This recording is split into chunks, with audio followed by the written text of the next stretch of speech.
ma'am. Good evening. Good evening, ma'am. Good evening, pa.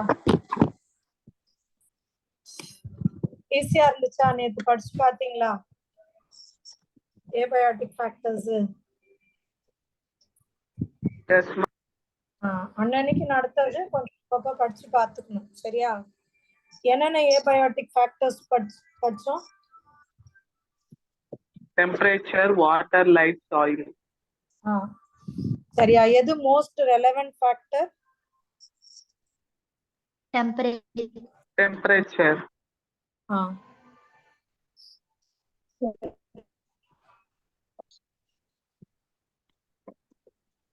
Temperature தான் most relevant. அதை வச்சு எப்படி பிரிக்கலாம்? யூரோதெர்மல், ஸ்டீரியோதெர்மல். ஓகேவா? யூரி தெர்மல் அப்புறமா ஸ்டீனோ தெர்மல்னு பிரிக்கலாம். வாட்டர் எப்படி பிரிக்கலாம்? Uri halide, steno halide. Uri halide, steno. ஓகேவா? இது கிளியரா இருக்கா? Yes, ma'am. Yes, ma'am.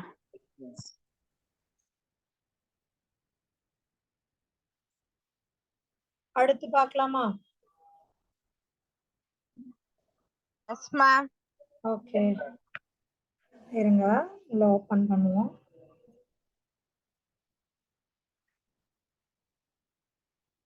Screen share ஆகுதாமா?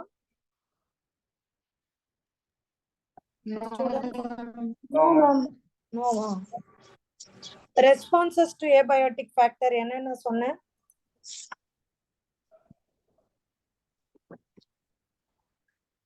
Regulate, confirm, migrate, suspend. ஓகேவா? கிளியரா? Regulate, conform, migrate, suspend. திருப்பி சொல்லுங்க. Regulate, confirm, migrate, suspend. ஓகேவா? இன்னொரு வாட்டி. Regulate, confirm, migrate. ஓகே, இப்ப ரெகுலேட் இது நேத்தே நடத்தினேன் இல்லையா? நம்ம வந்து கான்ஸ்டன்ட் டெம்பரேச்சரை மெயின்டைன் பண்ணுவோம். என்ன பண்ணுவோம்?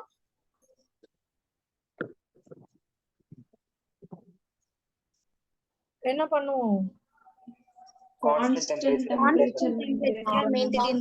டெம்பரேச்சரை மெயின்டைன் பண்ணுவோம். ஓகேவா? irrespective of the surrounding temperature. வெளியே என்ன வேணா இருந்தாலும் நம்ம இத கரெக்டா நம்ம பாடி டெம்பரேச்சர் மெயின்டைன் பண்றவங்கள தான் ரெகுலேட்டர்னு சொல்லுவோம். கன்ஃபார்ம்னு யார சொல்லுவோம்?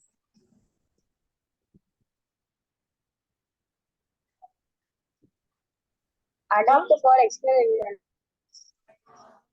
யாருமா?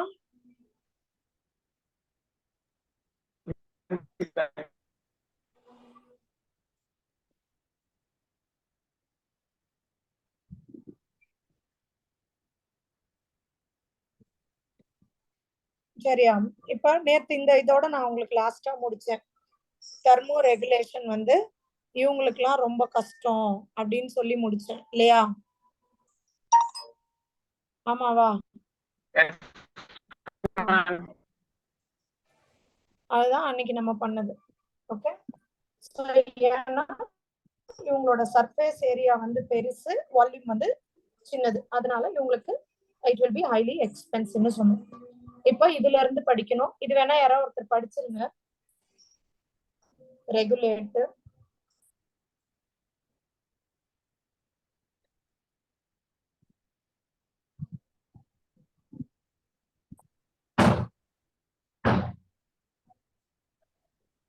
Thermoregulation is energetically expensive, especially for small animals, squirrels, hummingbird, etc.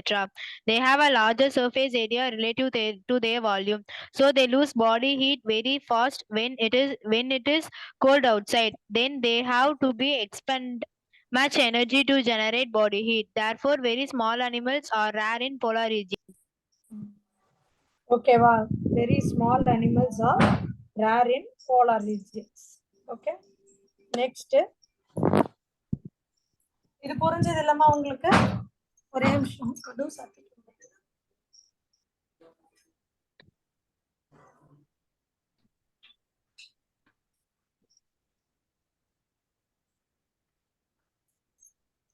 So அடுத்தது கன்ஃபார்ம். ஓகேவா? கன்ஃபார்ம் சொல்லலாமா? கன்ஃபார்ம்னா என்ன சொன்ன?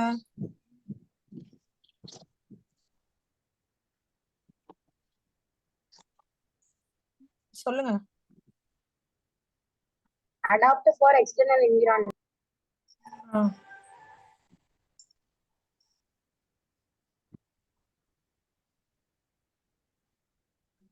கன்ஃபார்ம்னா வெளியே என்ன டெம்பரேச்சரோ அதுக்கேத்த மாதிரியே உள்ள மாறிக்கிறது.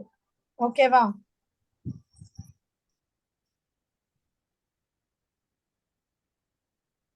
புரியுதா? Yes, ma'am. Yes.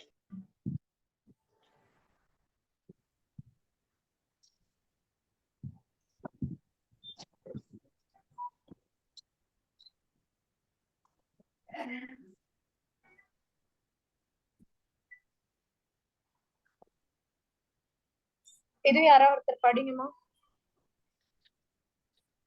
99% of animals and nearly all plants cannot maintain a constant internal environment.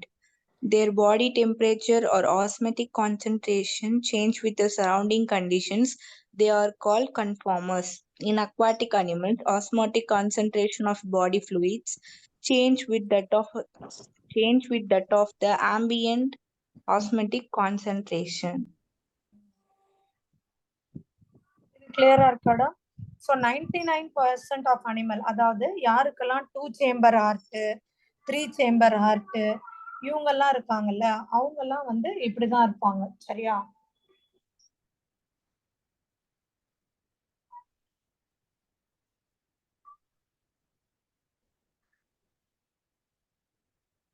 இது கிளியரா? Yes, ma'am.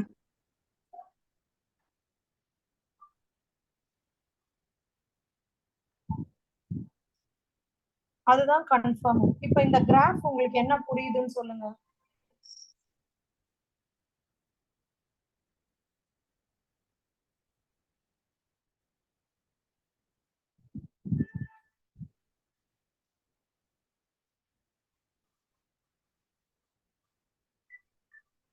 இந்த கிராஃப் என்ன புரியுது?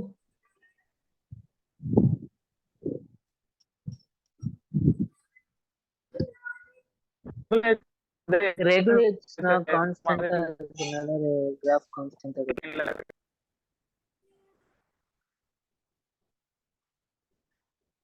மேல பாருங்கடா, அந்த அதாவது ரெட் கலர் வந்து ரெகுலேட்டர். வெளியே எப்படி டெம்பரேச்சர் இருந்தாலும் அதோட பாடி டெம்பரேச்சர் அந்த நடு நிலையிலேயே தான் இருக்கும். கன்ஃபார்மர்னா என்னன்னா எக்ஸ்டர்னல் டெம்பரேச்சர் மாற மாற அதோட இன்டர்னலும் மாறிக்கிட்டே இருக்கு. ஓகேவா?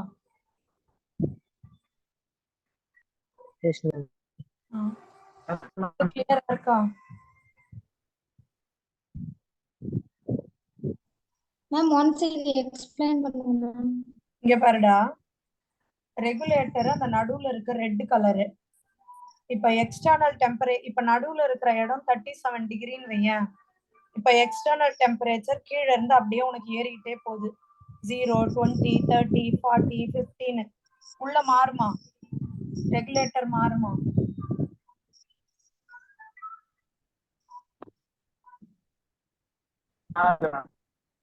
மாறாது. புரியுதா? புரியுதா? மேம்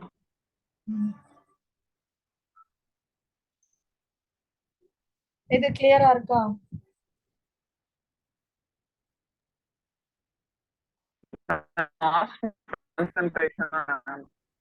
என்னமா? வாய்ஸ் கொஞ்சம் ஒரு மாதிரி கேக்குது. என்ன சொல்ற?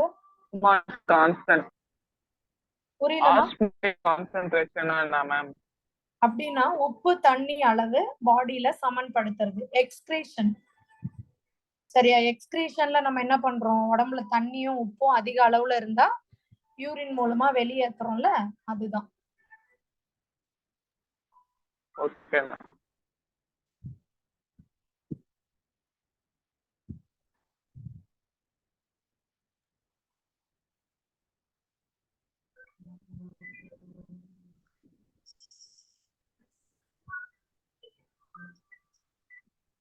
இது கிளியரா இருக்கா?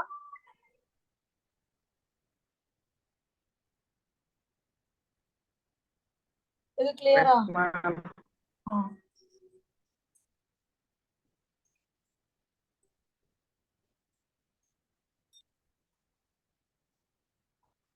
In aquatic animals, osmotic concentration of body fluids changes with that of the ambient osmotic concentration.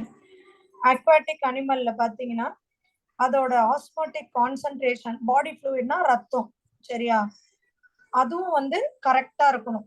இப்ப நம்ம கடல்ல தான் மீன் இருக்கு, ஆனால அது உடம்புல உப்பு நிறைய இருக்கும் அப்படிலாம் நினைக்க கூடாது. புரியுதா? Yes, ma'am. உங்களுக்கு கிளியரா இருக்கா பாத்துக்கோங்க. பச்சை கலர், ஏன்னா இப்படி கொஸ்டின் கேட்பாங்க. கிரீன் கலர் போட்டு ஏ, ரெட்ல பி, இதுல சி போட்டு என்னன்னு. இப்போ ரெகுலேட்டர்ன்றது நம்மள மாதிரி ஆளுங்க வெளியில எந்த டெம்பரேச்சர் இருந்தாலும் நம்ம மாத்திக்கவே மாட்டோம். கன்ஃபார்மருங்கிறது வெளியில இருக்கிறதுக்கு ஏத்த மாதிரி உள்ள மாத்திக்குவாங்க. பார்ஷியல் ரெகுலேட்டர் பாத்தீங்கன்னா கொஞ்ச நேரம் ரெகுலேட்டரா இருக்க ட்ரை பண்ணுவாங்க, ஆனா அவங்களால முடியாதால அவங்களும் என்னவாயிடுவாங்க, கன்ஃபார்மரா ஆயிடுவாங்க. ஓகேவா? Yes, ma'am. இது புரிஞ்சுதா?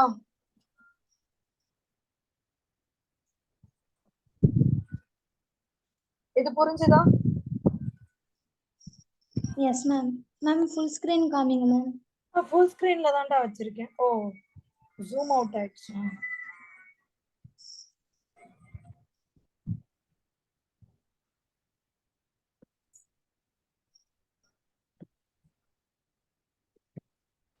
இந்த பார்ஷியல் ரெகுலேட்டருக்கு எக்ஸாம்பிள் வந்து ஷ்ரூ எழுதிக்கோங்க. நான் சொன்னேன் இல்லையா, அது இந்த ஆளுங்க தான். இந்த குட்டி ஷ்ரூ, ஹம்மிங் பேர்டு, இவங்க எல்லாம் பாத்தீங்கன்னா கொஞ்ச நேரம் ட்ரை பண்ணுவாங்க ரெகுலேட்டர் மாதிரி, ஆனா ரொம்ப டெம்பரேச்சர் ஏற ஏற ஏற இவங்க வேண்டான்னு முடிவு பண்ணிடுவாங்க. சரியா?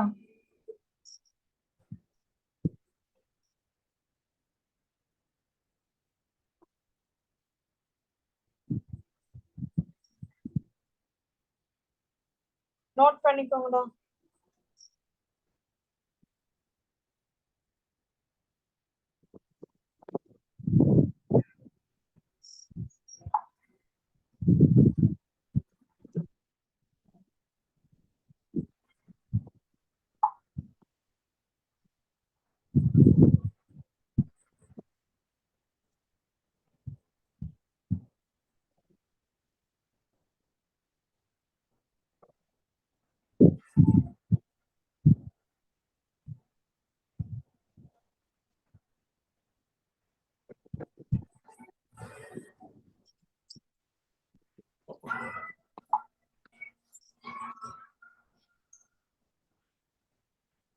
நோட் பண்ணிட்டீங்கன்னா சொல்லுங்க, அடுத்தது போலாம்.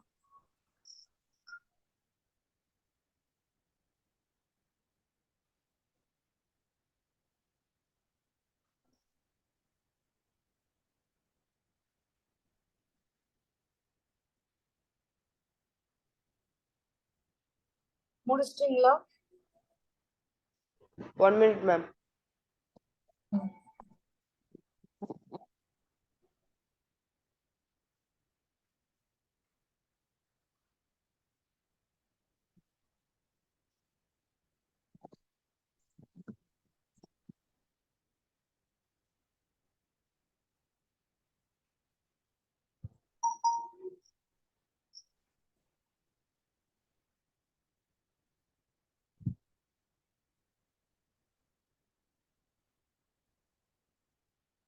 அடுத்து போட்டுமா?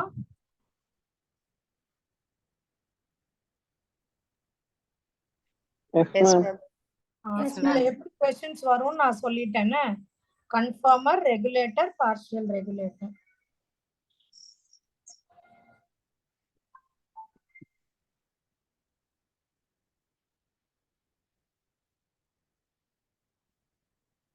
அடுத்து மைக்ரேட். யாராவது படிங்க. Migrate. Many animals like birds move away temporarily from stressful habitat to a more hospitable area. and return when stressful period is over.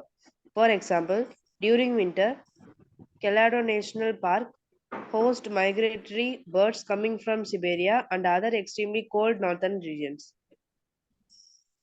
So இது பாருங்க மைக்ரேட்னா ரொம்ப ஈஸி. ஜஸ்ட் என்ன பண்ணும் Place change பண்ணிட்டோம். ஒரு இடத்தை விட்டு இன்னொரு இடம் அப்படி போயிடுவாங்க. ஸோ இந்த இது அண்டர்லைன் பண்ணி வச்சுக்கோங்க. இது ஒரு வாட்டி நீட்ல வந்திருக்கு. Keoladeo national park, Bharatpur, Rajasthan. இது வந்து host the migratory birds coming from Siberia and other extremely cold northern region. சரியா?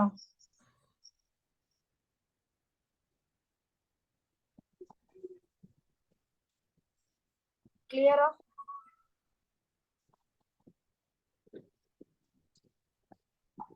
அண்டர்லைன் பண்ணிக்கோங்க.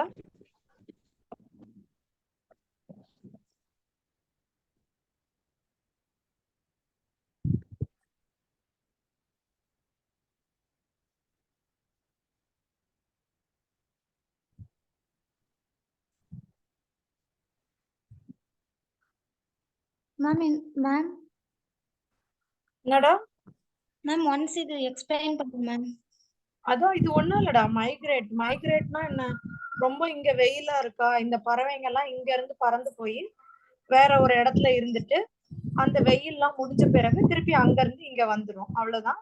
இதுக்கு எக்ஸாம்பிள் வந்து வின்டர் டைம். வெயில் மட்டும் இல்ல, மழை, வின்டர், குளிர்காலம் கூட.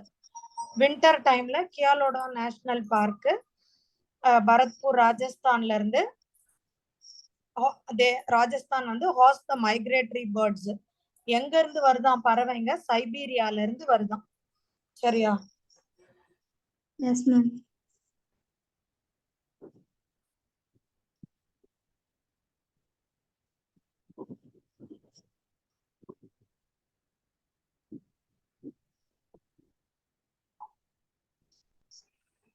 இது நோட் பண்ணிட்டீங்கன்னா அடுத்தது போலாம். நம்ம கூட அப்படிதானே மைக்ரேட் பண்ணி போவோம்ல. நீங்க எங்க போவீங்க? மே மாசம், ஏப்ரல், மேலாம் எங்க போவீங்க? Hill station. ஊட்டி, கொடைக்கானல் எவ்வளவு ஜாலியா போறீங்க.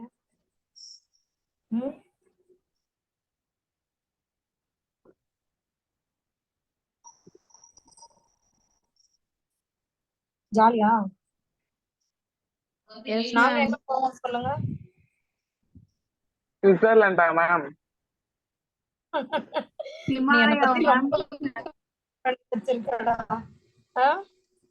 கரெக்ஷன் பண்ண போவீங்களா மேம்? இந்த பிள்ளைதான் கரெக்டா சொல்லுது. நாங்க நீட் கிளாஸ் கிராஷ் கோர்ஸுக்கு போவோம். கிராஷ், கரெக்ஷன் இப்படிதான் போயிட்டு இருப்போம்.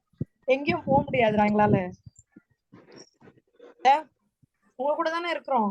கிராஷ் கோர்ஸ்னு நல்ல சித்திரை மாசம் எல்லாம் ஃபுல்லா போயிரும். போன பிறகு போய் என்ன பிரயோஜனம்? சரி, இத நோட் பண்ணிட்டீங்களா? அடுத்து போவோமா? Ma'am wait ma'am, 1 minute ma'am. சுவிட்சர்லாண்டா? டேய் என்னடா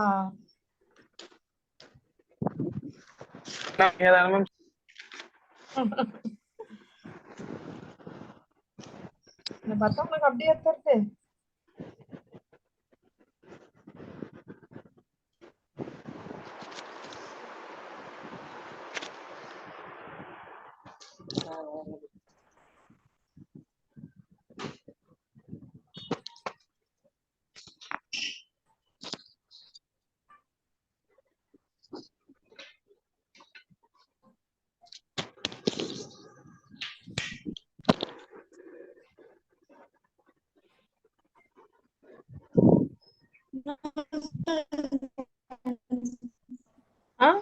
என்னம்மா?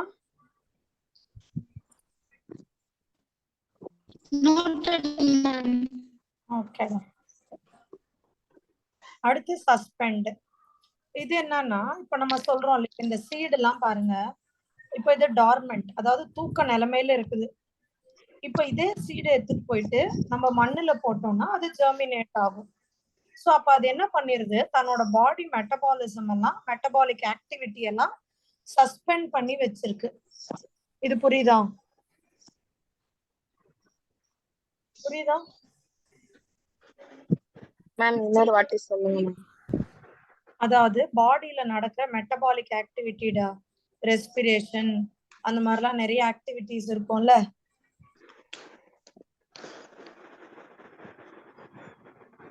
ரெஸ்பிரேஷன், டைஜஷன் எல்லாத்தையுமே சஸ்பெண்ட்னா நிறுத்தி வச்சிருச்சு. நிறுத்தி வச்சுட்டு டார்மெண்ட்னு ஒரு ஸ்டேஜ் சொல்லுவோம். டார்மெண்ட்னா தூக்க நிலைமை. அந்த தூக்க நிலைமைக்கு போயிட்டாங்க அப்படின்னா அவங்க உயிர் இருக்குது, ஆனா மத்த மெட்டபாலிக் ஆக்டிவிட்டி எல்லாம் நடக்காது. புரியுதா? அந்த மாதிரி ஒரு தூக்க நிலைமையில இருப்பாங்க, அன்பேவரபிள் கண்டிஷனா இருக்கும் போது. அததான் நம்ம சஸ்பெண்ட்னு சொல்லுவோம். இப்போ நம்ம வீட்டுல நான் சொன்னேன்ல, கடுகு, வெந்தயம் இதெல்லாமே அந்த மாதிரி ஒரு தூக்க நிலைமையில இருக்குது. இப்ப அதை கொஞ்சம் எடுத்துட்டு போய் மண்ணுல போட்டீங்கன்னா அது என்ன ஆயிடும்? என்ன? இது புரியுதா?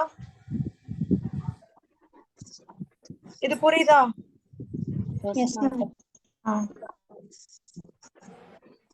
நோட் பண்ணிக்கோங்கம்மா ஃபுல்லா.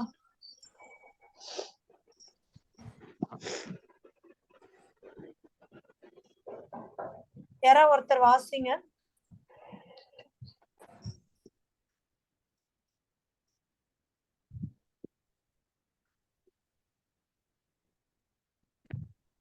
In bacteria, fungi, and lower plants, thick-walled host is survive unfavorable conditions. Under suitable conditions, they germinate. In higher plants, seed and some vegetable reproductive structures serve to tide over periods to off stress by reducing their metabolic activity. They germinate under favorable moisture and temperature. So higher plants seeds and some vegetative reproductive structure serve to tide over periods of stress. சரியா? ஏன்னா வந்து இப்ப தண்ணி இல்ல, மண் இல்ல அப்படின்றதெல்லாம் அவங்களுக்கு பெரிய ஸ்ட்ரெஸ். அந்த டைம்க்கு அவங்க என்ன பண்ணிக்கிறாங்க, அவங்களோட மெட்டபாலிக் ஆக்டிவிட்டியை ரெடியூஸ் பண்ணி அப்படியே அமைதியா இருந்துடுறாங்க. சரியா? எப்ப ஜெர்மினேட் ஆவாங்கன்னா ஃபேவரபிள் கண்டிஷன் வந்த உடனே ஜெர்மினேட் ஆவாங்க. இது கூட அப்பப்ப நீட்ல கேட்கிற கொஸ்டின் தான். சில அனிமல்ஸ் பாத்தீங்கன்னா ஹைபர்னேஷன்னா இந்த பியர்லாம் இருக்குல்ல, இது வந்து வின்டர் காலத்துல இந்த மாதிரி தூங்க போயிடும். மெட்டபாலிக் ஆக்டிவிட்டி எல்லாம் ஸ்லோ பண்ணி தூங்க போயிடும். இந்த என்னப்பா புரியல? எழுப்பி விட்டா எந்திரிச்சிருமா மேம்? எழுப்பி விட்டா எந்திரிக்க வேண்டியதுதான். பின்ன நம்ம பர்பஸ்ஃபுல்லா செய்யறோம்ல. செத்தே போயிடும்னு நினைக்காத, செத்து எல்லாம் போகாது. எப்படி சீடு தூங்கிட்டு இருக்குது, நீ மண்ணுல போட்டோன்னு எந்திரிக்குது. ஆனா அது வேணும்னு தான் தூங்க போகுது. நமக்கு வந்து இந்த டைம் சரியா இல்ல, சரியா, இது ஃபேவரபிளா இல்லன்னு தூங்க போயிருது. இது புரியுதாப்பா? Yes ma'am.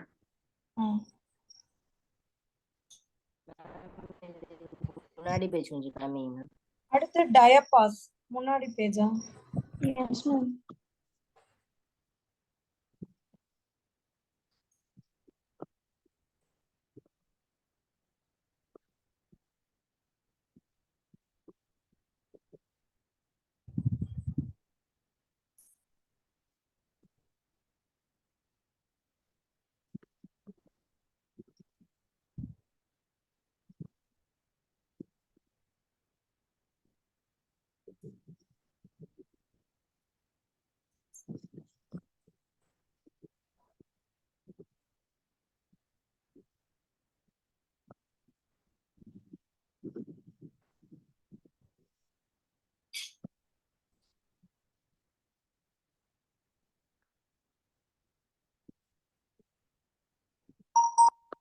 நோட் பண்ணிட்டீங்களாமா? Ma'am 1 minute.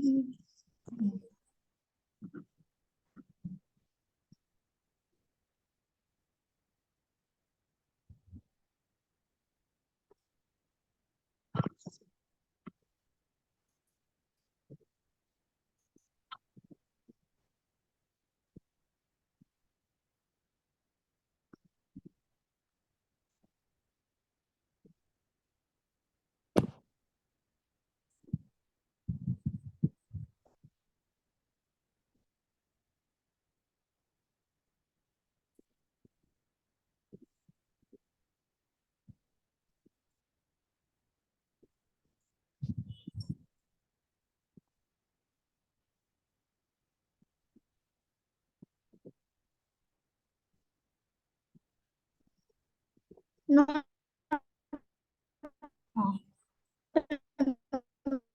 ஓகேம்மா, அடுத்து போலாம்.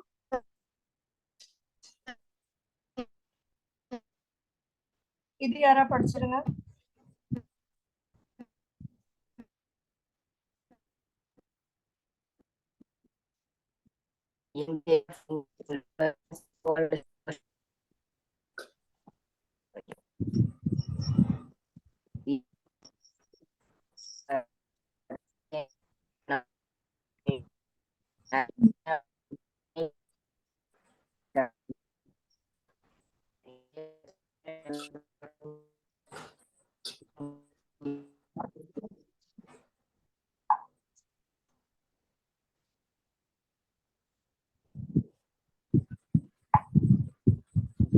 ஸோ ஹைபர்னேஷன்ன்றது தெரிஞ்சிச்சு. இந்த டயபாஸ்ன்றது என்ன தெரியுமா? சில ஜூ பிளாங்டான்ஸ், இந்த இங்க நீங்க பாக்குறது கூட ஒரு மட் ஃபிஷ்மா. இப்போ இது என்ன பண்ணும்னா, தண்ணி இல்ல, இந்த பாண்டுல தண்ணி இல்ல, வெறும் மண்ணு தான் இருக்குன்னா, அப்ப என்ன பண்ணும், இப்படி செத்தா மாதிரி இந்த வாயும் இந்த வாலையும் இப்படி கிட்டக்க ஒட்டிக்கிட்டு அப்படியே இருக்குமா. எவ்வளவு நாள் கூட அப்படியே இருக்கும். தண்ணி வந்த உடனே துள்ளி குதிச்சு ஓடும், அந்த மாதிரி. அதுதான் டயபாஸ் ஸ்டேஜ். ஓகேவா? ஈவன் நம்ம பாண்ட்ஸ்ல இருக்க சில ஜூ பிளாங்டான்ஸ் கூட இந்த டயபாஸ் பண்ணுவாங்க. நோட் மேம் பண்ணி தண்ணி இல்லாட்டி இறந்து போயிடாது மேம்? இறந்து போகாதுப்பா. இது நீ வேணா சும்மா யூடியூப்ல இல்ல கூகுள்ல கூட போட்டு பாரு, மட் ஃபிஷ் அப்படின்னு போட்டு பாரு. அப்படியே அது மண்ணுல தூங்கிட்டு இருக்க மாதிரி இப்படிதான் இருக்கும். தண்ணி வந்த உடனே சொல்லி குதிக்கும். ஏன்னா அதோட பாடி அப்படி ரெடி பண்ணிக்குது. எப்படி சீடு வந்து தண்ணி இல்லைனாலும் உயிர் வாழுது, அந்த மாதிரி இது வந்து தன்னோட பாடிய தண்ணி இல்லாதப்ப உயிர் வாழ்றதுக்கு ரெடி பண்ணி வச்சிருக்கு. Okay ma'am. ஒரு வீடியோ பார்த்தேன். அதுல வந்து பாத்தீங்கன்னா, இந்த மண்ணெல்லாம் எடுத்து வீடு கட்டுவாங்க தெரியுமா, சில கிராமத்துல எல்லாம். அந்த மாதிரி கட்டும்போது இதெல்லாம் சேர்த்து வீடா கட்டி வச்சிருக்காங்க, சும்மா மண்ணுல. மழை வரும்போது அந்த வீட்டுல இருந்து துளி துளி குச்சின்னு வருதான். இது ரொம்ப ஹெவி ரெயின் வரும்போது நம்மள மாதிரி செங்கல்லாம் வச்சு கட்டுறது இல்ல, இந்த ட்ரைபல்ஸ் கட்டுவாங்கல்ல, சும்மா மண்ணை மட்டும் பிசைஞ்சு பிசைஞ்சு அப்படி கட்டி வச்சிருக்காங்க. அதுல இருந்து துள்ளி துள்ளி குச்சி வர மாதிரி அந்த வீடியோல பார்த்து, சும்மா நீங்களும் அப்புறம் போட்டு பாருங்க. ஓகேவா? 2 டாபிக் இப்ப நம்ம முடிச்சிட்டோம். ஒன்னு ஏபயாட்டிக் ஃபேக்டர், இன்னொன்னு பாய்க்கறங்க ரெஸ்பாண்ட் டு ஏபயாட்டிக் ஃபேக்டர். இப்ப நம்ம பார்க்க போறது மூணாவது டாபிக். மூணாவது டாபிக் என்னன்னா அடாப்டேஷன்ஸ். என்ன பார்க்க போறோம்? சத்தமா மேம் ப்ரீவியஸ் ஸ்கிரீன் கொஞ்சம் காட்டுங்க மேம்.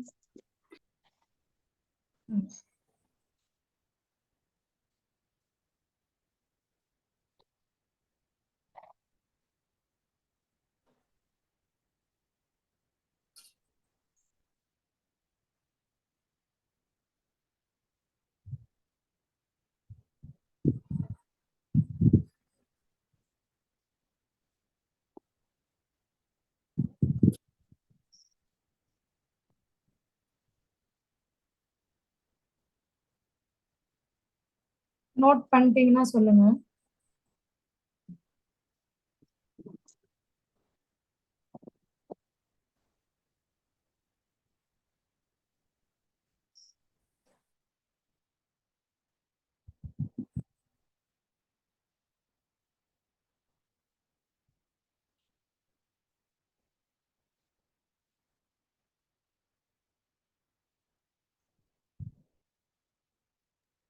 மேம் இந்த மட் ஃபிஷ்ன்றது தண்ணி வத்தும் பொழுது மட்டும் அப்படி ஆயிருமா மேம்? ஆமா ஆமா, தண்ணி இல்லாத போது, அன்ஃபேவரபிள் கண்டிஷனா இருக்கும் போது அப்படி ஆயிடும். Okay ma'am.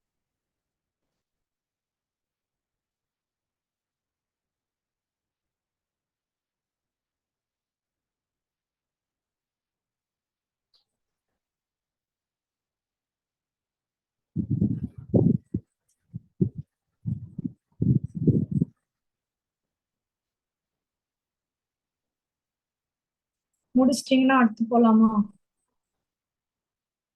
Yes, ma'am. Yes, ma'am.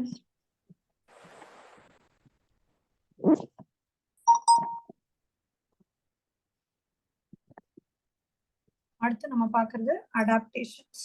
ஓகேவா? அடாப்டேஷன்ல ஃபர்ஸ்ட் நல்லா கவனிங்க. டெஃபினிஷன் பாருங்க.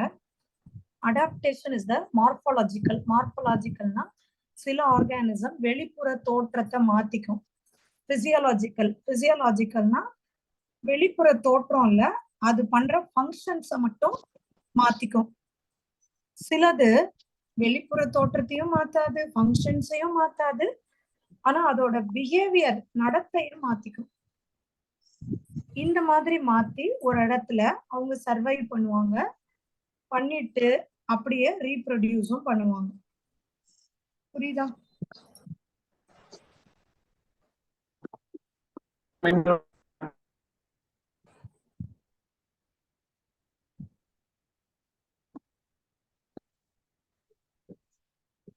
யாரா டெஃபினேஷன் படிங்க. கேட்பேன் நானு. Adaptations. Adaptation is a morphological, physiological. என்னமா? இன்னொரு வாட்டியா? அடாப்டேஷன் அப்படிங்கிறது ஒரு இடத்துக்கு ஏத்த மாதிரி நம்மள மாத்திக்கிறது. உடலோட வெளிப்புறத்துல மாத்திக்குது. இப்ப இந்த சப்பாத்தி கள்ளி எல்லாம் பாத்தீங்கன்னா ஜஸ்ட் மார்பாலஜிக்கலா, ஏன்னா லீஃபை ரெடியூஸ் பண்ணி தானா வச்சிருக்கு, முள்ளா வச்சிருக்கு, அது ஒரு அடாப்டேஷன். பிசியாலஜிக்கல். பிசியாலஜிக்கல் அப்படின்னா என்ன அர்த்தம்னா நம்ம பண்ற ஃபங்க்ஷனை மாத்திக்கிறது. பிஹேவியர்னா பண்ற ஃபங்க்ஷன் இல்லை, அதாவது பாடி பண்ற ஃபங்க்ஷன்னா இப்ப டைஜஸ்டிவ் சிஸ்டமை மாத்துறது அல்லது மெட்டபாலிசம் மாத்துறது, அதெல்லாம் பிசியாலஜி. சில ஆர்கானிசம் பாத்தீங்கன்னா ஜஸ்ட் பிஹேவியரை மட்டும் மாத்திக்கும். இப்ப வெயிலா இருக்கா, நான் வந்து மண்ணுக்குள்ள போயிடுறேன் அப்படின்னு எர்த்வாம் மண்ணுக்குள்ள போயிடும். இப்ப அதிகாலையில வெயில் இல்லாம நல்லா இருக்கா, அப்ப எர்த்வாம் அங்க இருந்து நேரா வெளியே வந்து கொஞ்சம் சூடை எடுத்துக்கும். அந்த மாதிரி அப்படி இருந்து அவங்க சர்வைவ் பண்ணுவாங்க, ரீப்ரொடியூஸும் பண்ணுவாங்க. ஓகேவா?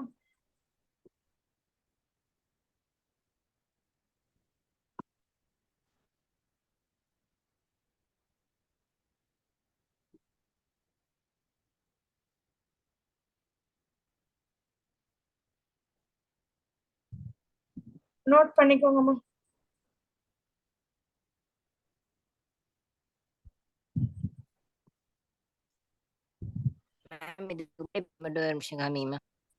இதுக்கு முன்னாடியா? இதுவா? என்னடா இந்த ஸ்லைட் ரெண்டு திரும்ப கேட்டீங்கடா.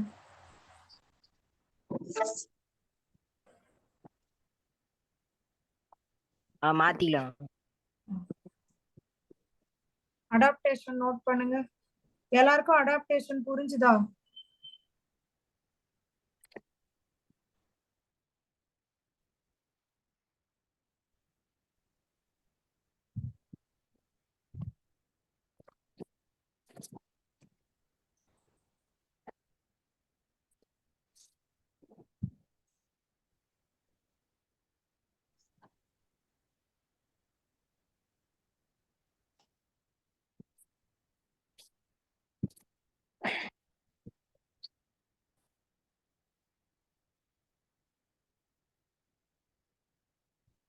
அது புரிஞ்சுச்சாடா?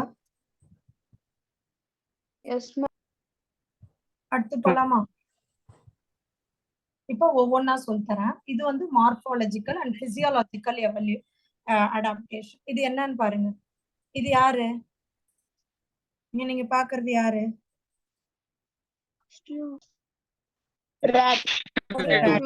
இந்த ராட் எங்க இருக்கும்னு கேட்டீங்கன்னா அமெரிக்கன் டெசர்ட்ல இருக்கும். இதுக்கு பேர் வந்து கேங்கரூ ராட். இது எங்கம்மா இருக்கும்? அமெரிக்கன் டெசர்ட்ல இருக்கும். இது உடம்புக்குள்ள பாத்தீங்கன்னா இன்டர்னல் ஃபேட் ஆக்சிடேஷன். சரியா? இன்டர்னல் ஃபேட் ஆக்சிடேஷன் அப்படின்னா என்ன அர்த்தம்னா, இப்போ நம்ம எல்லாம் நெய் எண்ணெய் இதெல்லாம் சாப்பிடுறோம்ல, அது மூலமா நமக்கு ஃபேட் கிடைக்கும். நம்ம சாப்பிடுற அந்த ஃபேட்டை ஆக்சிடைஸ் பண்ணோம்னா, அதாவது பிரேக் பண்ணா energy plus fatty acid and glycerol தான் வரும். என்ன வரும்? ஃபேட்டை நம்ம ஆக்சிடைஸ் பண்ணா Energy, fatty acid, glycerol. ஆனா இவர் இருக்காரு இல்லையா, இந்த அமெரிக்கன் டெசர்ட்ல வாழ்ற கேங்க்ரூ ராட், இவர் மட்டும் என்ன பண்ணுவாரு அப்படின்னு கேட்டீங்கன்னா, ஃபேட் சாப்பிட்டாருன்னு வைங்க, எப்பெல்லாம் ஃபேட் சாப்பிடுறாரோ அதோட பை ப்ராடக்ட் வாட்டர். ஃபேட் சாப்பிட்டா இவருக்கு என்ன கிடைக்கும்? வாட்டர். சோ அந்த மாதிரி தண்ணியே கடிச்சிடுச்சுன்னா இவங்க என்ன பண்ண வேண்டாம், வெளியே இருந்து தண்ணி குடிக்கவே வேண்டாம். புரியுதா? அது பிசியாலஜிக்கலா எப்படி தன்னை மாத்திக்குதுன்னு தெரிஞ்சுச்சா?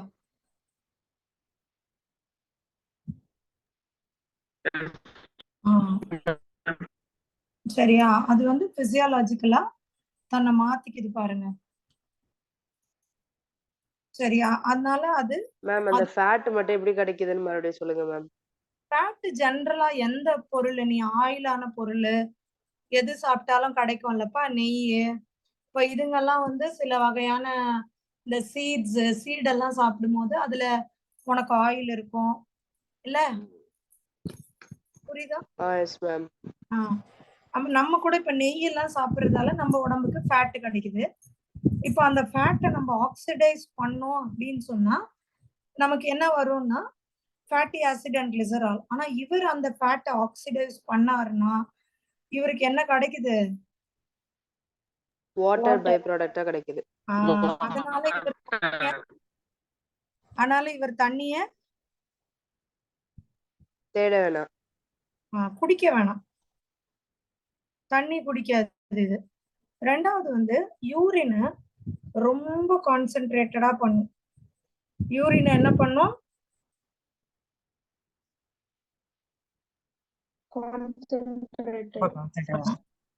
கொஞ்சோண்டு யூரின் தான் வெளியே அனுப்பும், மிச்சம் எல்லா தண்ணியும் தான் உடம்புக்குள்ளேயே வச்சுக்கும். இது புரியுதா?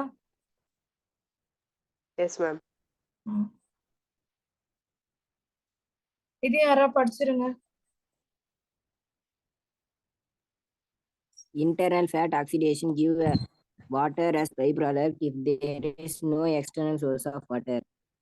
Ability to concentrate urine so that mineral volume of water is used to remove excretory products. இது புரியுதா?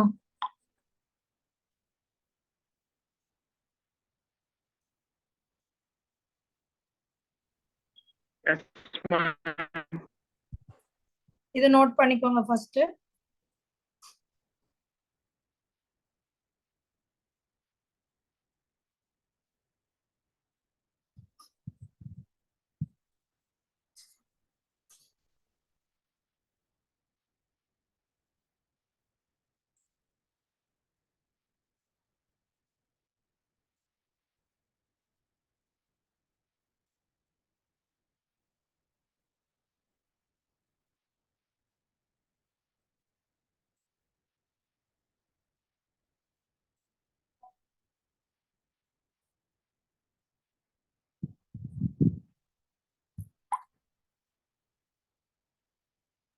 எழுதியாச்சு மேம்.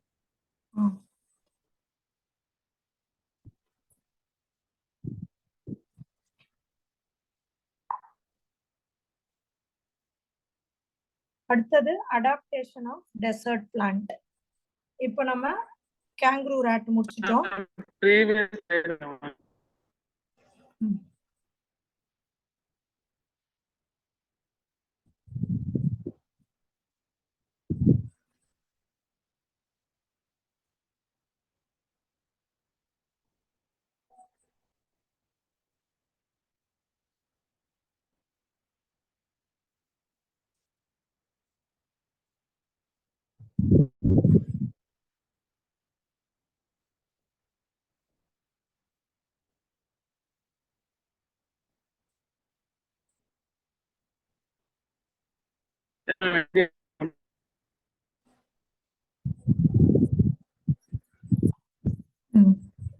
இப்ப இங்க பாருங்க, நான் ஒவ்வொன்னா சொல்றேன். Desert plant.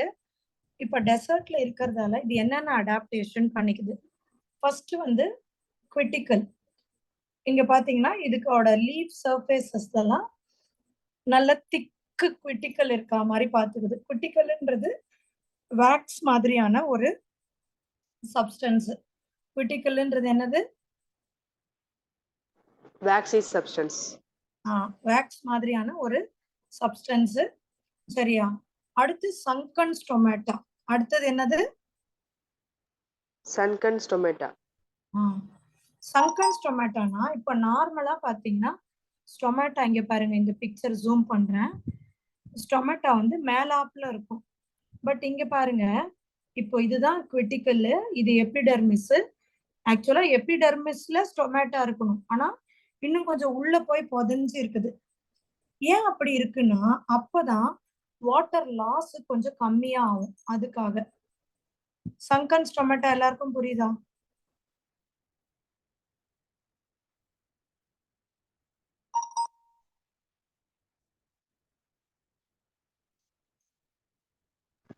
மேம் இன்னொரு வாட்டி சொல்றீங்களா மேம்? சங்கன் ஸ்டொமேட்டானா ஸ்டொமேட்டா உள்ள புதைஞ்சு இருக்கும். அப்படி புதைஞ்சு இருந்துச்சுன்னா வாட்டர் லாஸ் ஆவது கம்மியாகும். ஓகேவா? Okay ma'am. இப்ப நம்ம பிளான்ட், இங்க இருக்கிற நார்மல் பிளான்ட்டுக்கெல்லாம் ஸ்டொமேட்டோ எபிடெர்மிஸ்லயே இருக்கும். அதால கொஞ்சம் வாட்டர் லாஸ் நிறைய ஆகும். பட் டெசர்ட்ல வாட்டர் லாஸ் நிறைய ஆச்சுன்னா அது செத்தே போயிடும். அதுக்காக அது இந்த மாதிரி ஒரு வேலையை பண்ணுது. சரியா? Okay ma'am.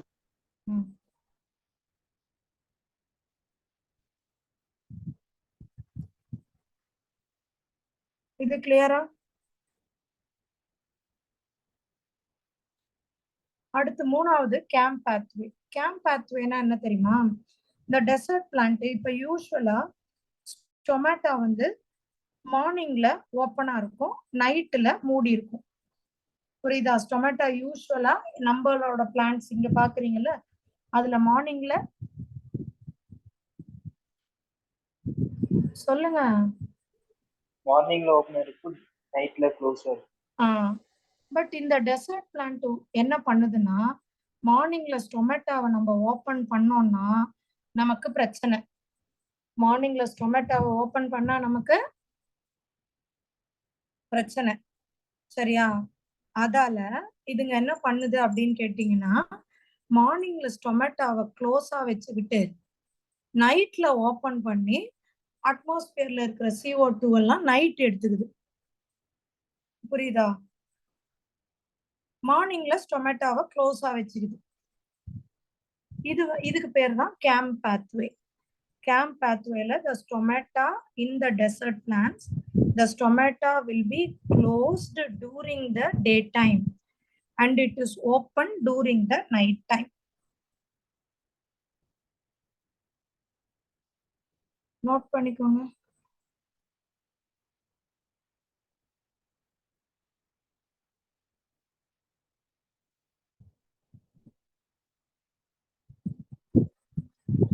Note.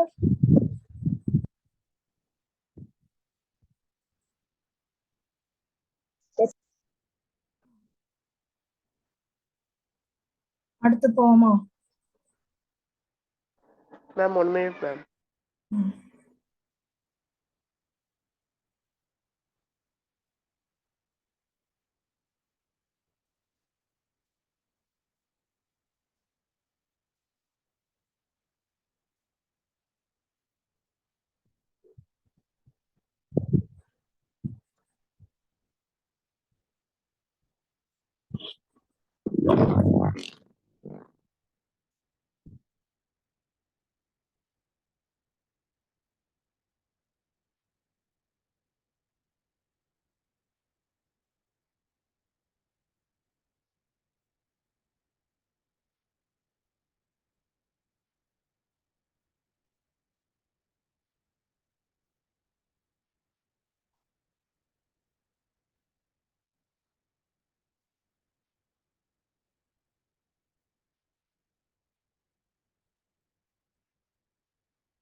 Noted, ma'am.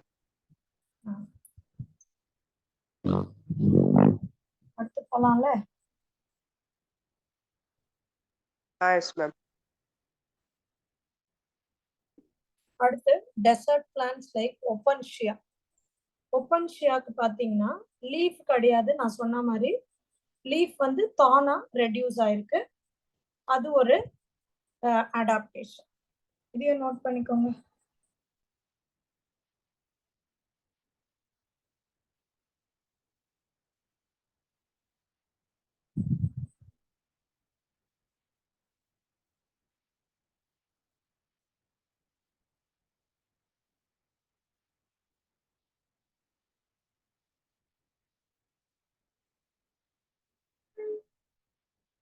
Note பண்ணியாச்சா? மேம் ஃபோர்த் பாயிண்ட் எக்ஸ்பிளைன் பண்ணுங்க. ஃபோர்த் பாயிண்ட் டொமேட்டோ காலையில க்ளோஸ் ஆகி வச்சிருக்கோம், நைட்ல ஓபன் ஆயிக்கும். தேர்ட் பாயிண்டா? ஃபோர்த் பாயிண்ட் ஒண்ணுமே இல்லையாடா, லீஃப் வந்து இருக்காது ஓபன் ஷால. Leaf has been reduced to thorns. இந்த பாரு முள்ளு முள்ளா இருக்கும், அதனால அவங்களுக்கு தண்ணி நிறைய லாஸ் ஆகாது.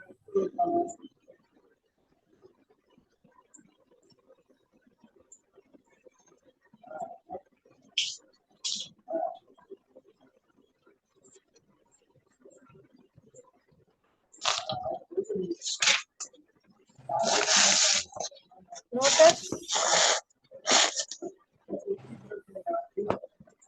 அடுத்து போமா?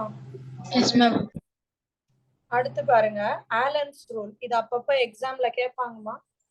ஆலன்ஸ் ரூல்னா mammals from colder climate, cold கிளைமேட்ல இருக்கிற மேமலோட காதுலாம் பாத்தீங்கன்னா ஷார்ட்டர் இயர்ஸ் அண்ட் லிம்ஸ். இந்த பென்குயின்லாம் கூட எடுத்துக்கோங்க, அதோட காதும் அதோட கால் எல்லாம் பாருங்களா ரொம்ப குட்டி குட்டியா இருக்கு இல்லையா? Yes ma'am. இதுதான் வந்து ஆலன்ஸ் ரூல். கோல்டர் ரீஜியன்ல இருக்கிறவங்களுக்கு லிம்ஸும் காதும் குட்டியா இருக்கும். அப்புறம் அக்வாட்டிக் மேமல் பாத்தீங்கன்னா லைக் இங்க படுத்திருக்குல்ல இந்த சீலு, இதோட அந்த ஸ்கின் தோலுக்கு கீழே பாருங்க பிளப்பர் தெரியுதா? இங்க பிக்சர்ல பாருங்க. Yes ma'am. இந்த திக் லேயர் ஆஃப் ஃபேட்டுக்கு என்ன பேருன்னா பிளப்பர். So it acts as an insulator and reduces loss of body heat. சரியா?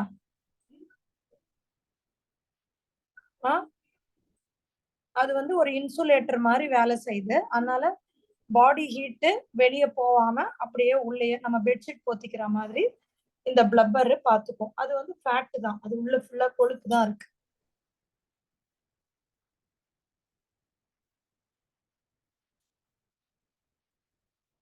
இது கிளியரா?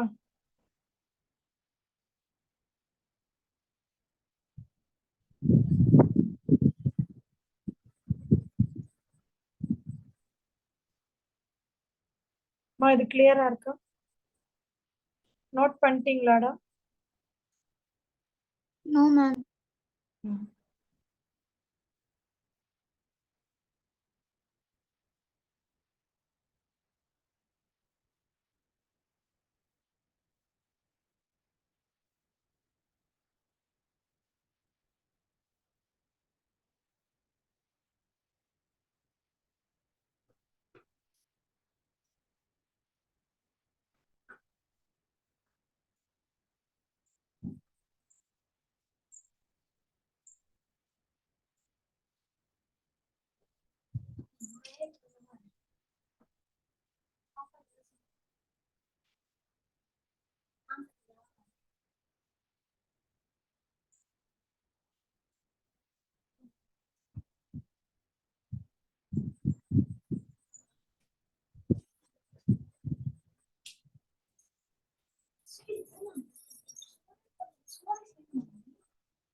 எழுதியாச்சு மேம். ஓகே, அடுத்து பாருங்க ஆர்கி பாக்டீரியா. இந்த ஆர்கி பாக்டீரியா நான் ஏற்கனவே உங்ககிட்ட சொல்லியிருக்கேன், ஹாட் ஸ்ப்ரிங்ஸ் அப்படியே கொதிக்கும்ல அந்த தண்ணி, அந்த இடத்துல கூட இவங்க இருப்பாங்க. And deep C hydrothermal vents, சரியா, ஹைட்ரோதெர்மல் வென்ட்ல எல்லாம் 100 டிகிரி செல்சியஸ் மேல கூட வாழ்றதுக்கு தன்னை அடாப்ட் பண்ணியிருப்பாங்க. அண்ட் நிறைய ஃபிஷ் பாத்தீங்கன்னா thrive in Antarctic waters. Antarctic வாட்டர்லாம் பாருங்க 0 டிகிரி செல்சியஸ், அதுலயே வாழ பழகிருச்சுங்க. அண்ட் இன்னும் சில மெரைன் இன்வெர்டிபிரேட்ஸ் அண்ட் ஃபிஷஸ் ஓஷன்ல கீழே போக போக போக நம்மளுக்கு ப்ரெஷர் ரொம்ப ஜாஸ்தியா இருக்கும். எப்படி நம்ம மலைக்கு மேல போக போக அட்மாஸ்பரிக் ப்ரெஷர் ஜாஸ்தியா இருக்கும், அது போல கீழே போக போக என்ன ஜாஸ்தியா இருக்கும்? Ocean's pressure. ஜாஸ்தியா இருக்கும். இது புரியுதா?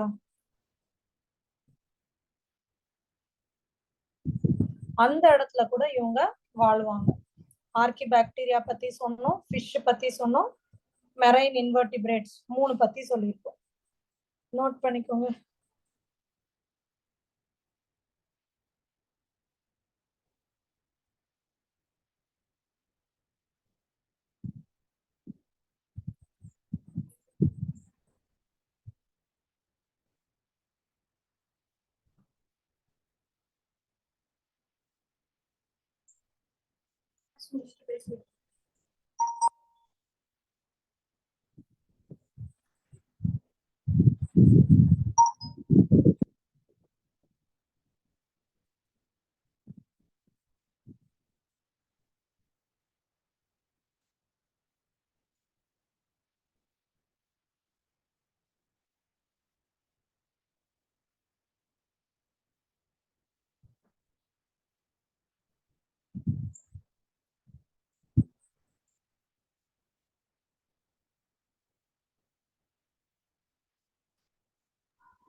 மேம் சொல்லுடா.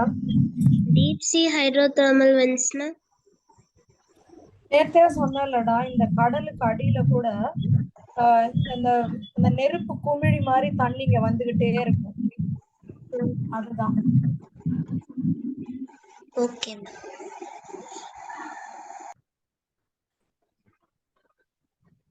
ஓகேவா?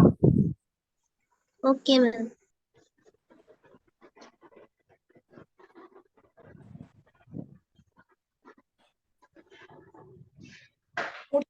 சொல்லுங்க.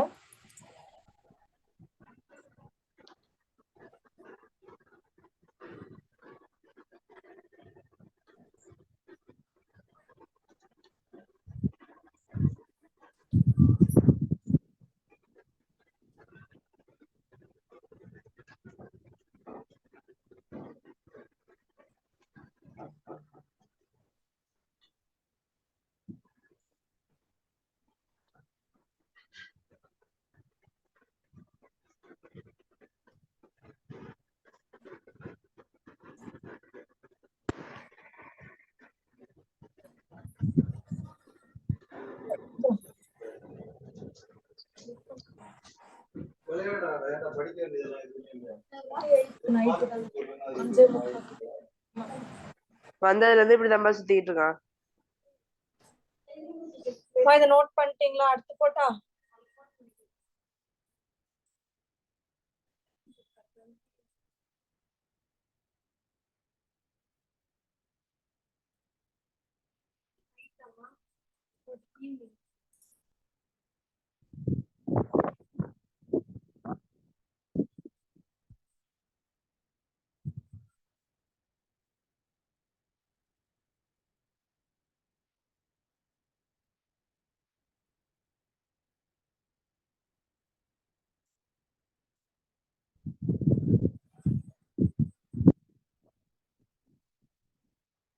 நோட் பண்ணிட்டீங்களாமா? அது அடுத்து இது வரலாம்.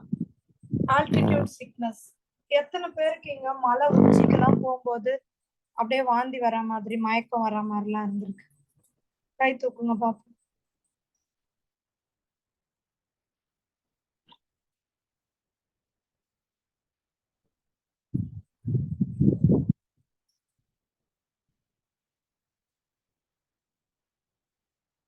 2 பேர் தீபிகா பிரித்திகாக்கா.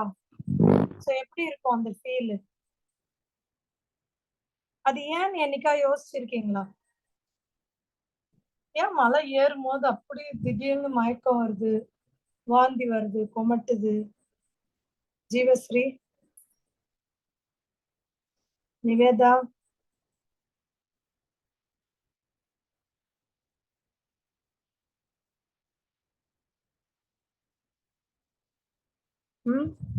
மேம் மலைக்கு மேல மேல போக வந்து ஆக்சிஜன் லெவல் வந்து கம்மியாகும் மேம். அட்மாஸ்பரிக் ப்ரெஷரும் கம்மி ஆகுது உங்களுக்கு, சரியா? அதனாலதான் அப்படி ஆகுது. At a high altitude place we feel altitude sickness. அந்த ஆல்டிடியூட் சிக்னஸ் இருக்கிறதால தான் நம்மளுக்கு நாசியா. நாசியானா ஃபீல் லைக் வாமிட்டிங். வாந்தி வந்தா வாமிட்டிங், வாந்தி வர மாதிரி இருக்கிறது நாசியான்னு சொல்லுவோம்.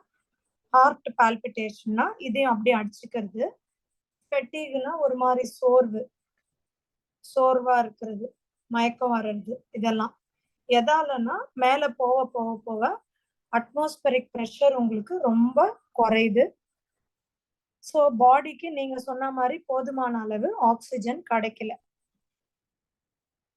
கிராஜுவலி, அதாவது இப்போ ஒரு ஆளோட வாழ்க்கையே மலை தான், இந்த ஆள் மலையிலேயே தான் இருக்க போறான் அப்படின்னு வரும்பொழுது அவன் என்ன பண்ணுவான்னா அக்ளமடைஸ் டு த சிச்சுவேஷன். அவன் என்ன பண்ணிப்பான்?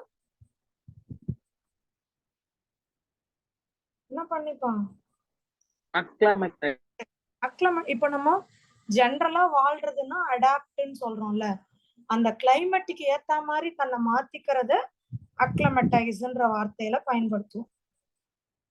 அண்ட் த பாடி என்ன பண்ணும்? Compensate the low O2 availability. எப்படி காம்பன்சேட் பண்ணுதுன்னா, நம்ம கீழே இருக்கிறோம்ல, இப்போ நம்ம வந்து பிளேன்ஸ்ல இருக்கோம், நமக்கு வந்து ஆர்பிசியோட அளவு நீங்க பாத்தீங்கன்னா நம்மளை விட மலை மேலேயே வாழ்றான் பாருங்க, அவனுக்கு ஆர்பிசி அளவு அதிகமா இருக்கும். சோ அது ஆர்பிசி அளவை அதிகம் பண்ணிடுது, புரியுதா? அப்படி அதிகம் பண்ணுச்சுன்னா decreasing the binding capacity of haemoglobin. நீங்க கேட்கலாம், யாராவது நான் சொல்றது நல்லா யோசிச்சா உங்களுக்கு இந்த கொஸ்டின் மைண்டுக்கு வரும். மேம் ஆர்பிசி நிறைய ஆகுதுன்னா அப்போ ஹீமோகுளோபினும் ஆக்சிஜனும் நிறைய தானே சேரணும், இது ஏன் மேம் டிக்ரீசிங்னு கொடுத்துருக்குன்னு யாருக்கா அந்த கேள்வி இருக்கா? ஏன்னா ஆர்பிசியில தான் ஹீமோகுளோபின் இருக்கு. ஆர்பிசி ஜாஸ்தி ஆகுதுன்னா ஹீமோகுளோபினோட பைண்ட் பண்ற கெப்பாசிட்டி ஜாஸ்தி தானே ஆகணும். இங்க ஏன் நம்ம குறையும் கொடுத்துருக்கோம்? இருக்கீங்களா இல்லையா? Yes ma'am. எவ்வளவு ஒரு இம்பார்ட்டன்டான கொஸ்டின். இதெல்லாம் நீங்க ரொம்ப நாள் திருப்பி திருப்பி படிச்சா உங்க மைண்டுக்கு அந்த கொஸ்டின் வரும். நான் சொல்றது புரியுதா உங்களுக்கு? Yes ma'am. பாருங்க, இப்ப நார்மலா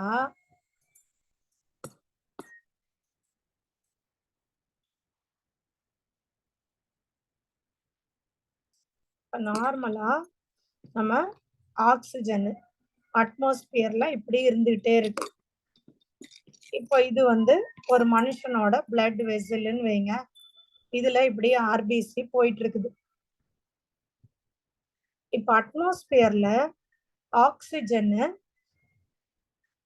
கம்மியா இருந்ததுன்னு வைங்களேன், இந்த எல்லா ஆர்பிசியும் போய் ஆக்சிஜனை எடுத்தே ஆகணும்ன்ற கட்டாயத்துல இருப்பாங்க, புரியுதா?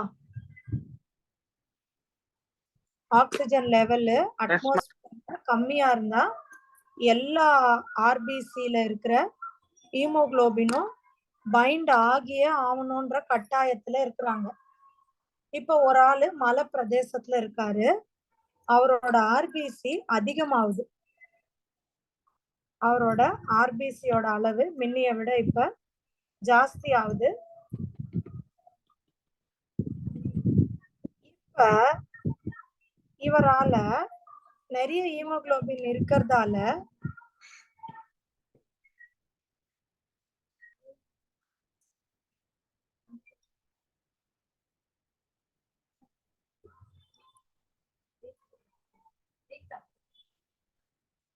பாருங்கம்மா, இப்ப அட்மாஸ்பியர்ல நிறைய O2 இருக்குது, இல்ல கம்மி O2 எது இருந்தா கூட நமக்கு பிரச்சனை கிடையாது.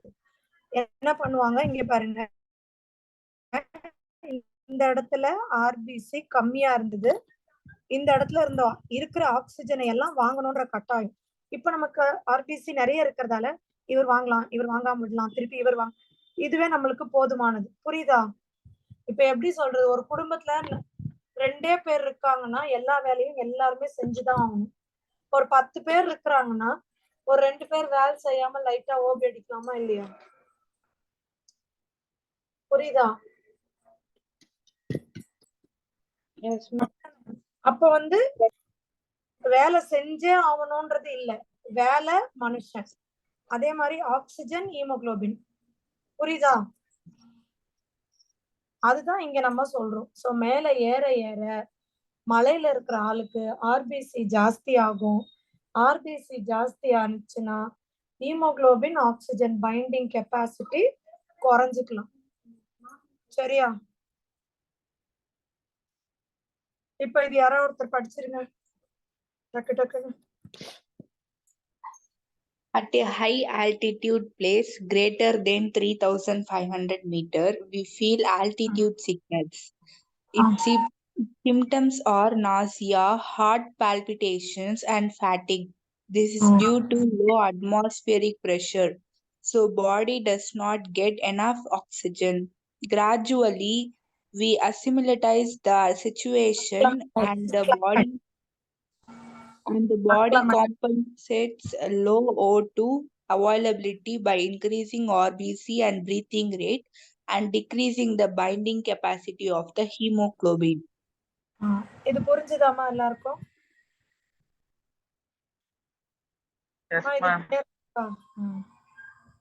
Next behavioural adaptation.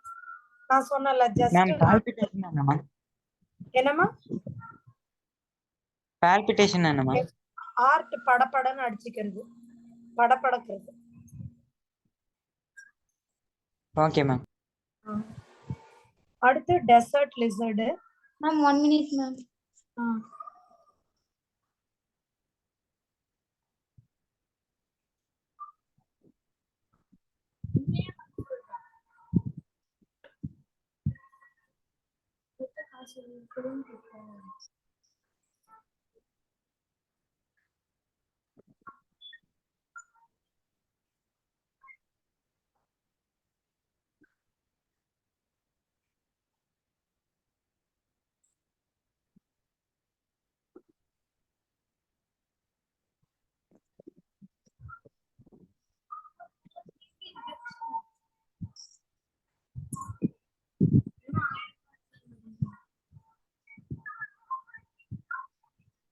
நோட் பண்ணிட்டீங்களா?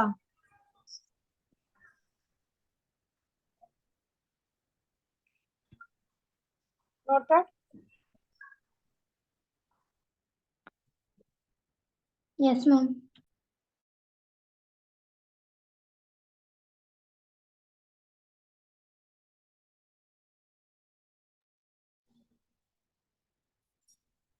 இங்க பாருங்க, இது சொன்னல, இது வந்து பெருசா எதுவும் மாத்திக்காது. இப்போ தனக்கு உடம்புக்கு சூடு வேணும்னா அப்படியே போய் சன் பாத் எடுத்துக்கும் இந்த டெசர்ட் லிசர்டு. இப்ப ரொம்ப வெயில் ஆயிடுச்சு போதும்னா போய் ஒரு இடத்துல போய் மறைஞ்சுக்கும், ஷேடி பிளேஸ்க்கு போயிடும். இதே மாதிரிதான் நம்ம எர்த் வார்ம் கூட. இது ஜஸ்ட் பிஹேவியரல் அடாப்டேஷன். இப்ப நம்ம ஃபர்ஸ்ட் படிச்சது உங்களுக்கு தெளிவா இருக்கும்னு நினைக்கிறேன். சில பேரு மார்பாலஜி, வெளிப்புற தோற்றத்தை மாத்திக்குவாங்க. சில பேரு பிசியாலஜி, அப்படின்னா உள்ள செய்யற ஃபேட் ஆக்சிடேஷன் அதெல்லாம் மாத்துவாங்க. சில பேரு பிஹேவியரல் அட்ரிபியூட், அப்படின்னா ஜஸ்ட் நடத்தையை மட்டும் மாத்திக்குவாங்க. இந்த கான்செப்ட் கிளியரா இருக்காமா?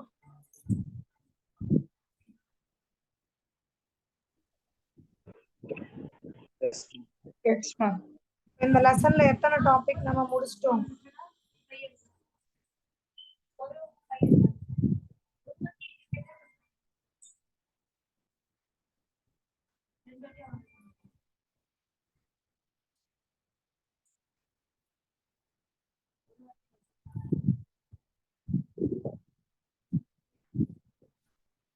கிளைமேட்டிக் ஃபேக்டர்ஸும் அடாப்டேஷனும் முடிச்சிருக்கோம். ஃபர்ஸ்ட் வந்து ஏபயாட்டிக் ஃபேக்டர், செகண்ட் வந்து response to abiotic. Response to abiotic factor adaptation. 3 topic முடிச்சிட்டோம். இத நோட் பண்ணிட்டீங்களா? அடுத்தது போலாமா? No ma'am. போவா, சீக்கிரம் நோட் பண்ணுங்க.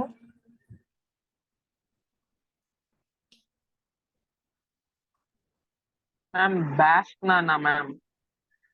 பாஸ்க்னா பாத்திங் எடுத்துக்குதுன்னு அர்த்தம். நான் உடம்ப சூடு படுத்திக்குதுன்னு அர்த்தம். Okay ma'am.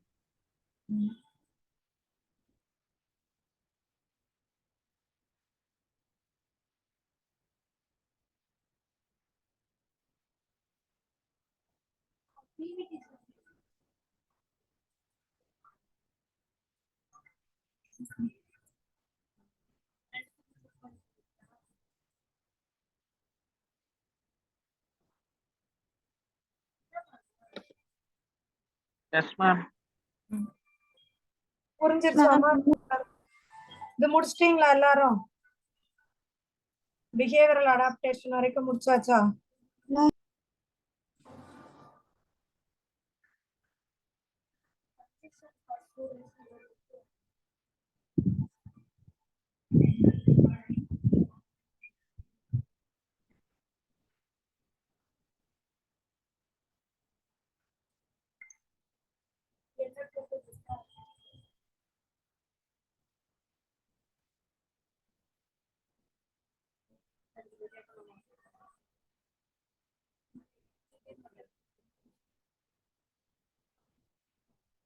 நோட் பண்ணிட்டீங்களாடா? அடுத்து போறேன். சரியா? அடாப்டேஷன் என்னென்ன வகையான அடாப்டேஷன்லாம் படிச்சோம்?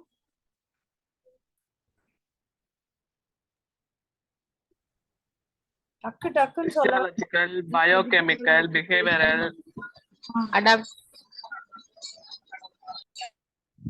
பிசியாலஜில அந்த ரேட் எல்லாம் பார்த்தோம். ஃபேட் ஆக்சிடேஷன், இன்னொன்னு கான்சென்ட்ரேஷன் ஆஃப் யூரின். ஆமாவா? Yes ma'am. Yes ma'am.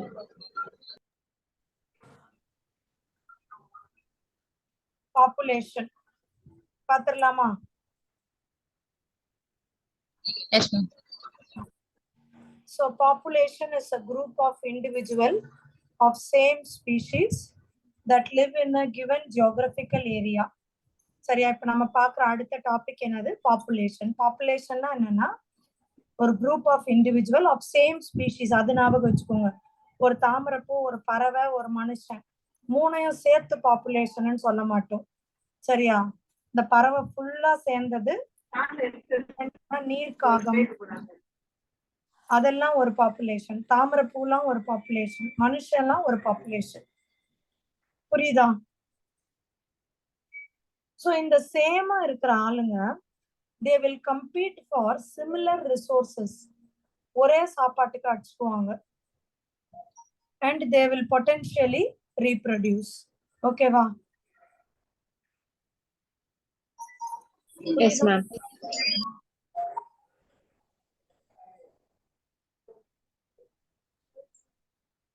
யாரா படிங்கடா. Yeah, the population is a group of.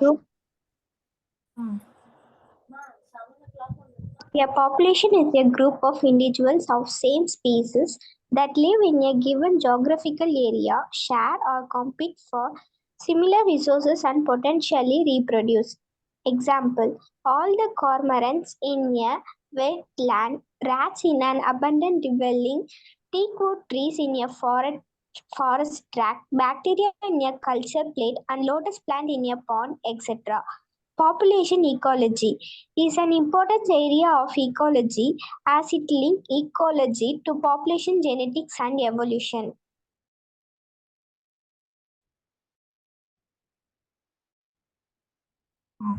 Population is ஒரு important of ecology.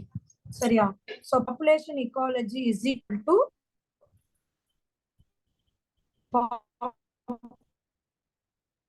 population genetics. உங்க வாய்ஸ் பிரேக் ஆகுது மேம். Evolution. பூஜா போன் எடுத்துட்டு வாமா, பிள்ளைங்களுக்கு பிரேக் ஆகுது. நீ இங்க வச்சிரு, போன் இங்க வச்சிரு, நீ சின்ன போன்ல பேசு.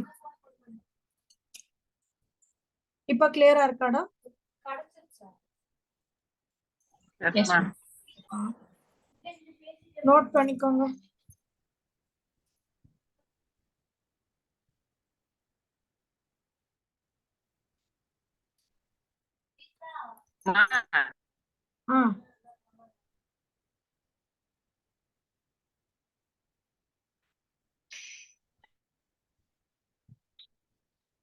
குரூப் வீடியோ கால் போயிட்டு இருக்கு. Video call.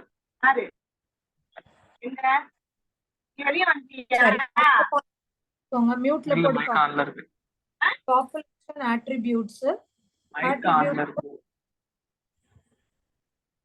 பாப்புலேஷன் அட்ரிபியூட்ல எதெல்லாம் வரும்னா birth rate, death rate, sex ratio, age pyramid, population density.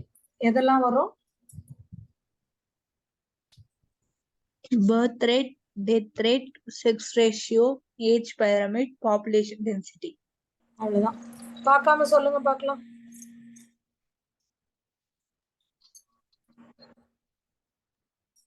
பார்க்காம சொல்லுங்க. Death rate, sex ratio, age pyramid, population density. இதெல்லாம் தான் பாப்புலேஷன் அட்ரிபியூட்ஸ்ல வரும். இது ஒவ்வொன்றா இப்ப பார்க்கலாம். ஃபர்ஸ்ட் வந்து பர்த் ரேட். பர்த் ரேட் அப்படிங்கிறது refers to per capita birth. இது எப்படி ரெஃபர் பண்ணுவோம்? பர் கேபிட்டா பர்த் அப்படின்னா இப்போ ஒரு எக்ஸாம்பிளுக்கு இங்க ஒரு பாண்ட் இருக்கு. இங்க வந்து போன வருஷம் 20 லோட்டஸ் இருந்தது. இப்ப 8 லோட்டஸ் பிளான்ட் வந்திருக்குது. அப்போ கரண்ட் பாப்புலேஷன் எவ்வளோ?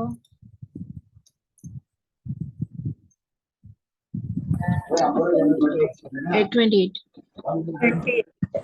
கரண்ட் பாப்புலேஷன் எவ்வளோ? 28. பர்த் ரேட் பாத்தீங்கன்னா இப்ப புதுசா வந்தது கரண்ட் பை லாஸ்டா இருந்தது 8/20. that is equal to 0.4 offsprings per lotus per year. இது புரியுதா?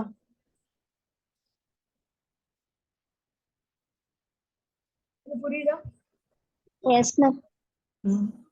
So per capita birth 20 lotus plant, current population 28, birth rate is equal to 8/20, that is 0.4 offsprings per lotus per year. Okay va?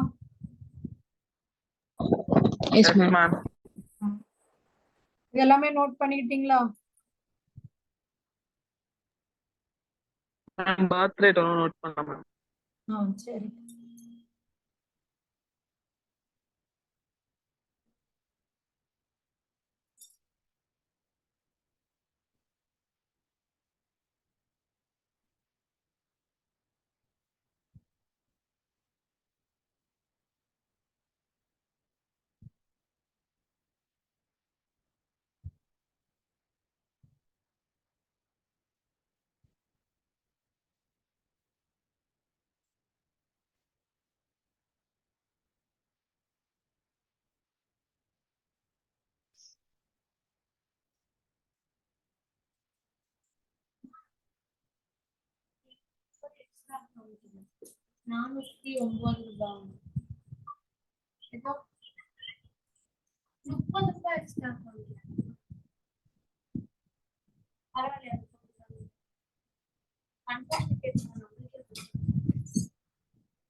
இது note பண்ணி. S ma'am. Note பண்ணியாச்சு ma'am. அடுத்து death rate பார்க்கலாம். It refers to per capita death. சரியா? இப்போ 4 individuals in a laboratory population. சரியா? 4 individuals இருக்கிறாங்க. ஒரு ட்ரோசோபிலா மெலனோகாஸ்டர் ஃப்ரூட் ஃப்ளை. இதுல வந்து 4 பேர் இறந்துருச்சு. டோட்டல் ஏற்கனவே இருந்தது 40. அப்ப டெத் ரேட் எப்படி போடுவோம்? 4/40. புரியுதா? புரியுதா? பாருமா, பர் கேபிட்டா டெத்னா இப்ப எப்படி பர்த் ரேட்ல புதுசா வந்தது டிவைடட் பை பழசு இருந்தது. அதே மாதிரி இங்க இறந்து போனது டெத் இல்லையா, இறந்து போனது டிவைடட் பை ஏற்கனவே இருந்தது. இது புரியுதா?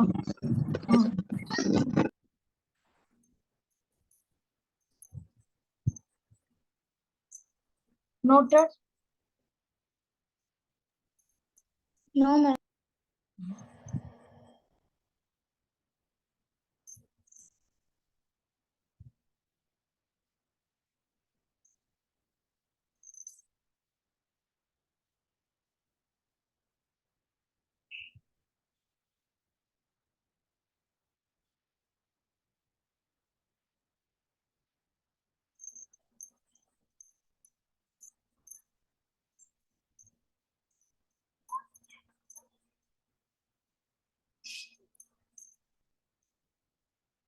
நோட் பண்ணிட்டீங்களா? Yes.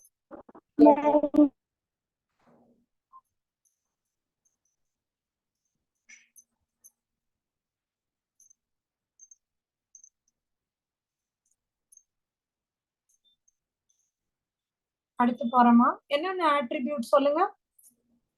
Birth rate, birth rate, death rate, sex ratio, age pyramid. இப்ப அடுத்து நம்ம பாக்குறது செக்ஸ் ரேஷியோ. இது ரொம்ப ஈஸி.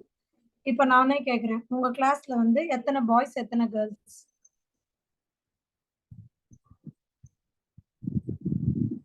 இப்படி முழிக்கிறீங்க எல்லாரும்? கவுண்ட் பண்ணதே இல்லையா? அது மாதிரி இப்ப ஒரு 100 பேர் இருக்கிற கிளாஸ்ல 60 கேர்ள் 40 பாய் சொல்றோம்ல, அந்த மாதிரிதான். அதே மாதிரி கோழியில கூட பாருங்க, 60% கோழி, 40% சேவல். அப்படி சொல்றதுதான் செக்ஸ் ரேஷியோ. புரியுதா? 3 attributes இப்ப கிளியர். 3 attributes கிளியரா? Yes, ma'am. Yes, ma'am. Okay. So அடுத்து வந்து ஏஜ் பிரமிட். சரியா? Age pyramid. So age pyramid வந்து நான் அடுத்த கிளாஸ்ல இருந்து உங்களுக்கு நடத்துறேன். ஓகேவா?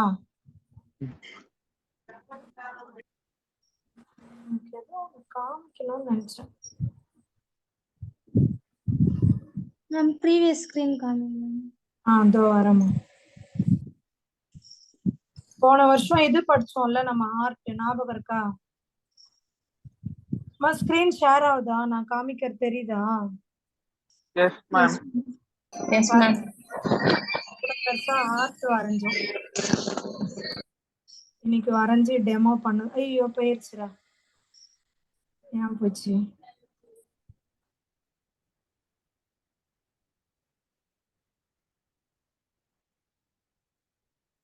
என்னமா ஆயிடுச்சு. உங்களுக்கு காமிக்கலாம்னு நினைச்சேன். வரைஞ்சி பசங்களே வச்சு ரோல் மாடல் மாதிரி பண்ணேன். ரோல் பிளே பண்ணுவோம்ல நம்ம, அந்த மாதிரி பண்ணு. சரிடா, என்னமோ போயிடுச்சு, பரவாயில்ல, நோ ப்ராப்ளம். சரி, நீங்க சொல்லுங்க, இது புரிஞ்சுச்சா இந்த lesson? Yes, ma'am. Organism and population கிட்டத்தட்ட பாதி லெசன் முடிச்சிட்டோம் நம்ம. ஃபர்ஸ்ட் இன்ட்ரோ பார்த்தோம், அப்புறமா ஏபயோட்டிக் ஃபேக்டர், அப்புறம் என்ன பார்த்தீங்க? Response to abiotic factor. ஒரு சின்ன இன்ட்ரோ.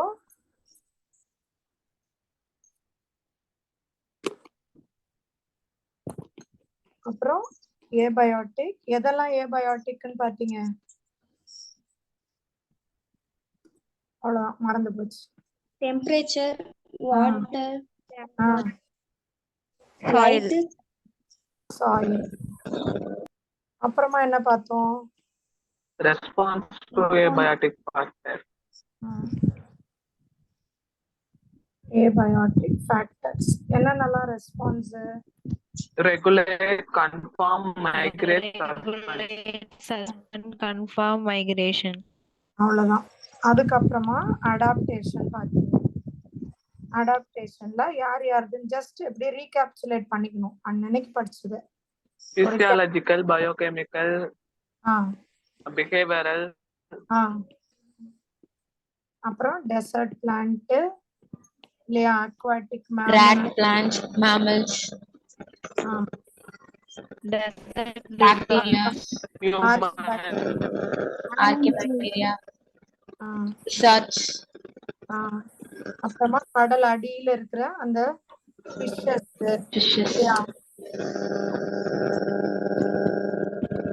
பார்த்தோமா?